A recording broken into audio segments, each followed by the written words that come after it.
함께 나누실 말씀은 잠언 19장 25절 말씀입니다. 잠언 19장 25절 말씀입니다. 제가 대독하겠습니다. 구약성경 932면, 구약성경 932면입니다. 932면 잠언 19장 25절입니다. 거만한 자를 때리라. 그리하면 어리석은 자도 지혜를 얻으리라. 명철한 자를 견책하라. 그리하면 그가 지식을 얻으리라. 아멘. 오늘은 찬양대 찬양이 없습니다. 바로 말씀으로 말씀을 나누도록 하겠습니다. 오늘 잠언 19장 25절 말씀에는 두 종류의 견책의 대상이 나옵니다. 이 본문을 통해서 우리는 견책이 주는 유익이 어떻게 이루어지는지, 그리고 거만한 자의 견책과 명철한 자의 견책에 대해서 어떤 유익이 있는지 그것을 살펴보려고 합니다. 오늘 처음 시작은 첫 번째 견책의 대상이 나옵니다. 거만한 자입니다. 거만한 자를 때리라. 그리하면 어리석은 자도 지혜를 얻으리라. 이렇게 이야기합니다. 거만한 자는 견책을 하지만 특별히 여기 오늘 말씀에 때리기까지 합니다. 그런데 거만한 자가 그 견책으로 말미암아서, 그 맞음으로 말미암아서 이렇다 저렇다 하는 이야기가 없습니다. 이것은 거만한 자가 그 거만으로 인해서 스스로 깨달음이 없는 것을 말하고 있습니다. 유익의 가장 중요한 요소가 무엇일까요?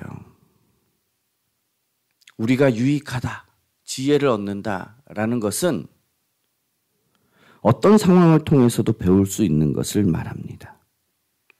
하나님께서 환경을 통해서 우리에게 풍요를 주실 때 나는 그것을 어떻게 보고 있을까요? 풍요로움을 주실 때 나는 그것에 감사함으로 바라보고 있을까요? 아니면 그 풍요로움이 당연히 내가 받아야 될 것처럼 여기고 있는 것입니까? 무엇을 우리는 보는가요? 또한 사람들과의 관계에 있어서도 사람들과의 관계에 있어서 나는 당연히 대접받을 존재인 것처럼 생각을 하고 있습니까?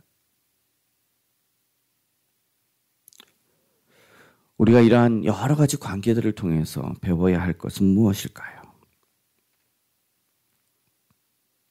어떤 상황을 통해서 어려움이 왔다면 나는 그 어려운 상황을 통해서 불평을 합니까? 이 어려움이 있을 때 나는 무엇을 배웁니까? 어제 저희 교회에서 공지하는 가정예배에서 매일 올라오지요. 예성과에도 같은 맥락으로 이야기하는 것을 봅니다. 여러분들 함께 확인해 보시기를 바랍니다. 이러한 어려움이 내게 주는 유익이 무엇일까? 총체적으로 하나님께서 내게 주시는 유익이 무엇일까요? 혹은 사람들과의 관계가 껄끄럽습니까? 껄끄러우면 그것을 통해서 우리는 매우 어려움을 느끼게 됩니다. 그런데 이것을 통해서도 우리는 무엇을 배울 수 있을까요? 오늘 성경이 말하는 거만한 사람은 좋던지 혹은 나쁘던지 간에 모든 상황을 통해서 아무것도 배울 수가 없습니다. 그 마음은 무뎌 있고 돌과 같고 그 마음에는 말랑말랑하고 변화가 되고 자라나고 하는 것에 대한 그런 것이 전혀 없습니다. 무엇보다도 우리에게 중요한 것은 마음이 무디면, 마음이 돌과 같으면 하나님을 볼 수도 없고 예수 그리스도를 발견할 수도 없다라는 것입니다. 크리스찬에게 있어서 가장 중요한 것은 예수 그리스도의 그 십자가의 능력, 그 보혈로 말미암아서 우리의 죄성이 깨끗해지고 깨끗이 씻겨 나간다라는 것인데 그것을 전혀 인식할 수가 없습니다. 심지어는 그것이 미련하게 보이기도 한다라는 것입니다. 아기는 태어나서 자라납니다. 나이가 들고 당연히 자라나야 함에도 불구하고 만약에 자라남이 없이 멈춰 있다면 우리는 그 아이에 대해서 심각한 병이 걸렸다 이렇게 봅니다. 나이는 성인이 다 되었는데 여전히 어린아이인 상태로 있다면 부모는 그 상황을 매우 심각하게 여기게 됩니다. 우리 믿음의 사람들도 마찬가지입니다. 우리는 환경을 통해서 배워야 합니다. 환경을 통해서 배우지 못하면 또 돌아보지 못한다면 이렇게 어린아이 같이 하나님 앞에 심각한 사람이 되는 것입니다. 그리고 심령은 여전히 어린아이의 상태로 머물러 있게 되겠지요. 그러나 사도 바울은 이야기합니다. 어린아이의 일을 버려라. 이렇게 이야기합니다. 어린아이의 특징은 어떻습니까? 자기만 채우는 것에 있습니다. 자기 만족적입니다. 배고프면 웁니다. 떼쓰고 웁니다. 불편하면 웁니다. 떼쓰고 웁니다. 졸리면 웁니다. 떼쓰고 웁니다. 부모가 피곤하고 부모가 힘들고 부모가 어려운 것이 아무 상관이 없어요. 그냥 내가 배고프고 불편하고 내가 졸리고 내가 힘들면 떼쓰고 우는 것, 그것이 어린아이의 아기의 모습이다라는 것입니다. 자라난다라는 것은 무엇일까요? 자라난다라는 것은 남을 배려하는 것입니다. 남을 생각해 줄 수 있는 것입니다. 관계한 사람들, 내 주변에 있는 사람들의 상태를 돌아본다라는 것이지요. 신앙을 갖는다라는 것은 이것의 극치입니다. 아까 기도 때도 나왔지만 자기를 부인하고 자기 십자가를 지고 자기에게 맡겨진 것을 책임지는 것이겠지요. 그리고 주님을 따르는 것. 그것이 신앙의 원리입니다. 거기에 자기가 있습니까? 아닙니다. 자기 부인이 있습니다. 나는 어려운 환경을 통해서 곧 견책을 통해서 배우기를 힘씁니까? 돌아보고 있습니까? 성령께서는 우리의 심령에 지속적으로 말씀하십니다. 이에 반응하지 않는다면 하나님은 그러한 자를 거만한 자라고 표현하십니다. 하나님의 말씀을 들어서 권면하고 이야기하더라도 거만한 자는 오히려 화내고 마음을 닫고 돌이키지 않고 자기 뜻대로 해버리는 것이 거만한 자다입니다. 거만한 자는 자기 부인이 없습니다. 예수 그리스도를 보십시오. 저 높은 하늘 영광을 다 버리고 이 낮은 땅, 아무것도 없는 마치 버러지와 같은 야곱, 곧 인간이 사는 이 땅에 오셔서 스스로 인간이 되신 것을 보십시오. 철저히 자기를 낮추시고 죽기까지 복종하셨다라고 빌립보를 향한 편지에 보면 기록이 되어 있습니다. 이것이 바로 신앙의 모습이다라는 것입니다. 우리가 이것을 통해서 큰 섭리를 보기를 바랍니다. 거만한 자는 모든 상황을 듣지 않습니다.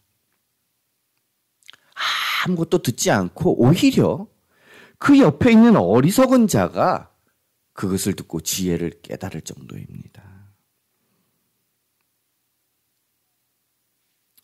여기서 어리석은 자가 깨닫는다라는 것은 보기에는 어리석은 자입니다. 현재는 어리석은 자예요. 그러나 그것이 지혜를 얻었다라는 것은 하나님의 은혜가 임한 것이겠지요. 네 가지 마음밭 중에서 좋은 밭, 그렇게 쟁기질되고 갈아엎어져서 자기를 부인하고 결국에는 하나님의 뜻 가운데로 나오는 자가 되겠지요. 어리석은 자가 두려움을 느끼게 만드는 것, 거만한 자가 맞을 때입니다. 고린도전서 10장에는 이야기합니다. 그들에게 일어난 이런 일은 본보기가 되고, 구약에 우리의 조상이다 하는 사람들이 하나님을 배반하고 하나님을 떠나고 결국 자기 욕심대로 가다가 멸망에 이른 이 사건, 그것이 본보기가 된다라고 이야기를 합니다. 또한 말세를 만난 우리를 깨우치기 위하여 기록되었다, 이렇게 이야기하고 있습니다. 말세에 우리를 깨우치기 위하여 기록되었다라는 것입니다. 그리고 만물의 모든 상황을 통해서 우리는 부인할 수 없다라고 성경은 말합니다. 곧 모든 환경과 여건과 관계를 통해서 하나님께서는 말씀하시기 때문입니다. 일반적으로 우리는 어려움을 겪게 되면 그 과정을 통해서 지혜를 얻을 수가 있습니다. 큰 어려움을 극복해내면 그 극복한 것이 끝이 아니라 이것은 우리를 더욱더 풍성하게 만들고 좋게 만든다라는 것입니다. 특별히 이런 것은 크리스찬들에게 깨달음을 주기 위한 것이다 라는 것입니다.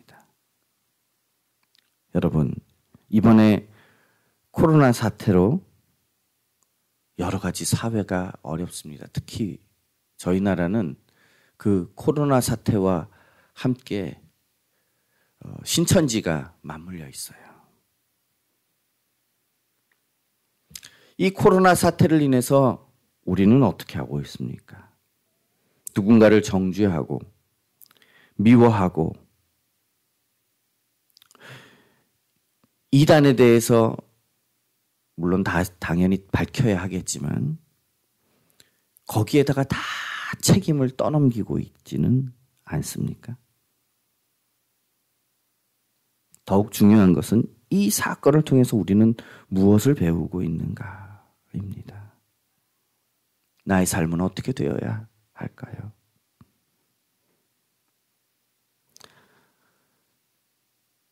이러한 어려움이 올 때 세 가지 종류의 사람이 나타납니다. 하나는 나랑은 상관없으면 되지, 멀리 도망가는 유형의 사람입니다. 어떻게 하면 이 상황을 극복해낼 수 있을까? 헌신하고 봉사하는 사람입니다.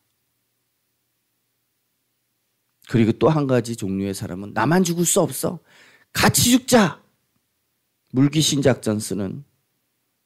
그래서 내가 힘든 것 나만 힘들 수 없으니까 다른 사람들도 같이 힘들게 만들려고 하는 이런 세 가지 종류의 사람이 있습니다.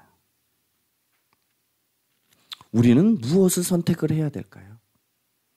그리스도인이라면 이 어려운 상황을 어떻게 극복해 나갈 수 있을까 하는 것입니다. 단지 나만 아니면 되는 것입니까? 아니면 이 위기를 잘 극복하기 위해서 돕고 그렇게 힘쓰면서 이 사회가 교회가 일어나도록 애써야 되는 것일까요?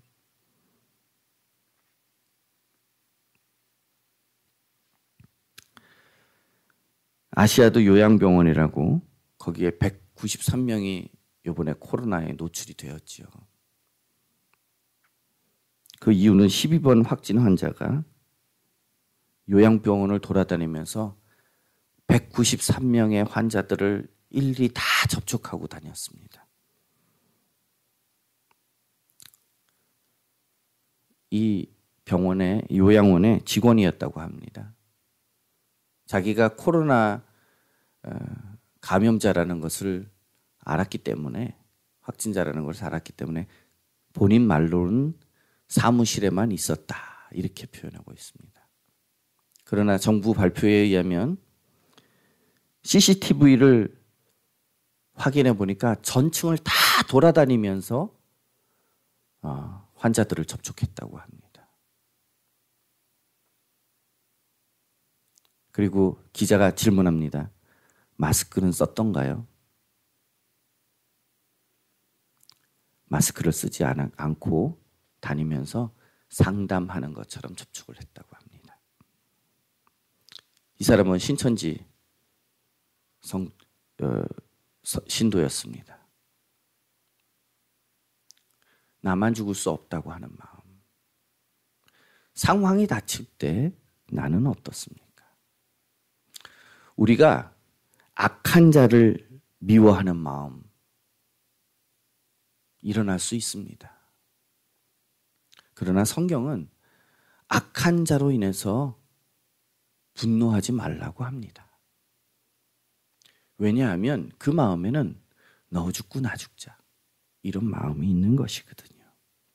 마음이 딱딱해지는 것이거든요. 이럴 때일수록 오히려 나를 돌아보고 회개하고 하나님 아버지 앞에서 하나님 이 상황을 통해서 이 섭리를 통해서 우리에게 말씀하시고자 하는 것이 무엇인지 우리는 알아야 한다라는 것입니다. 두 번째로는 명철한 자를 견책하십니다. 오늘 말씀은 이렇게 이야기합니다. 명철한 자를 견책하라. 그리하면 그가 지식을 얻으리라. 가슴이 뜨겁지 않습니까? 마음이 높은 자는 아무리 때려도 깨달음이 없습니다. 더 마음만 굳어지는데 오히려 옆에 사람이 깨닫는데, 명철한 자는 지식을 얻습니다. 그 본인이 지식을 얻는다라는 것입니다. 직접적 유익을 얻게 됩니다.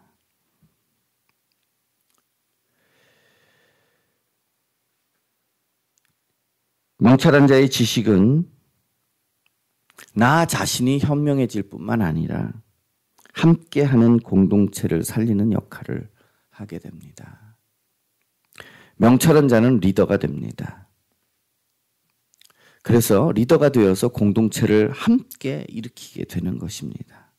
마치 하나님의 지식이 창조의 지식인 것과 같습니다.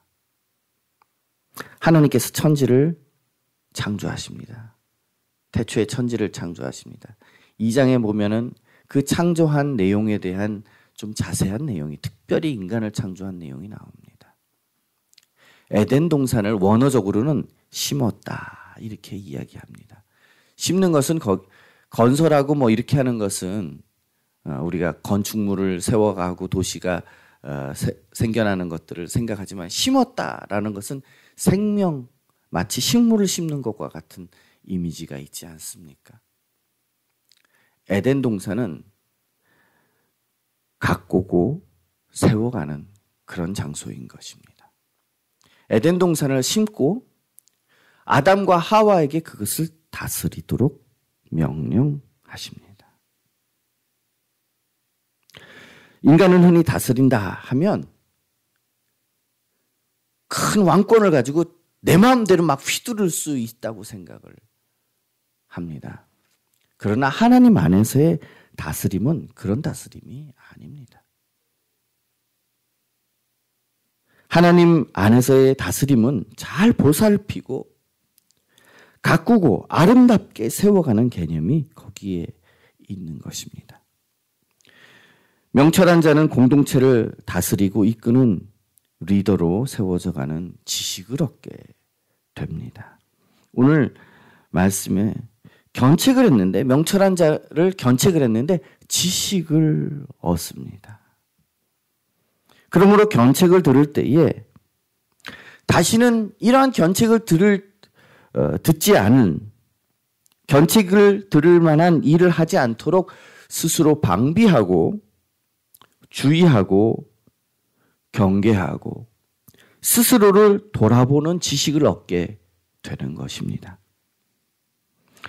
그래서 더 나은 방향이 무엇이며 힘써서 자라나야 할 방법이 무엇인지를 깨닫게 되는 것입니다.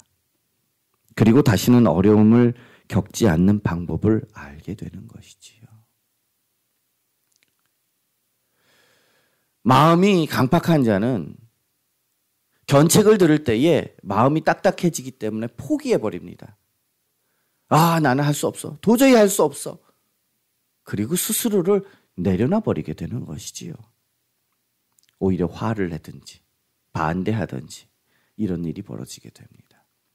그러나 명철한 자는 그 견책이 힘들고 어려울지라도 그것을 통해서 내가 다시 회복이 되고 공동체가 다시 회복이 되는 방법을 찾고 보게 되는 것이 명철한 자의 모습입니다. 그렇게 지식을 얻게 되는 것입니다. 미련한 자는 오늘의 어려움을 또다시 겪게 됩니다. 계속 겪게 됩니다. 그러나 명철한 자는 이것을 방비하기 때문에 다시 이러한 것들을 겪지 않거나 혹은 적게 겪게 되는 것입니다. 창세기에서 바로왕을 보십시오. 바로왕은 꿈을 통해서 어려움을 미리 감지합니다. 그가 해결할 수 있는 힘이 없었어요. 그러나 요셉이라는 하나님 앞에 총명한 사람을 세움으로 인해서 애굽만이 위기를 극복할 뿐만 아니라 온 주변 국가들까지도 그러한 어려움을 함께 극복해 나가는 그런 상황을 맞이하게 됩니다. 나만 아니면 돼. 이러한 상황은 아무것도 해결할 수도, 지혜도 얻을 수 없고 지식도 얻을 수가 없습니다. 그러나 올바른 그런 지혜는 모두를 살리게 되는 것입니다. 이스라엘은 참으로 축복 가운데 있었습니다. 왜? 하나님의 말씀을 맡은 자였기 때문입니다. 그래서 하나님은 이스라엘을 통해서 선지자도 보내고 계속 말씀이라는 귀한 것들을 그들에게 먼저 베풀어 주셨습니다. 그래서 그들을 세우기를 원하셨지만 그들은 하나님을 배척했지요. 그래서 예수님은 말씀하십니다. 내가 내 자녀를 모으려고 한 일이 몇 번이더냐. 그러나 너희가 원하지 아니하였도다. 그래서 선지자를 죽이고 파송된 자들을 돌로 치고 그렇게 했던 것입니다.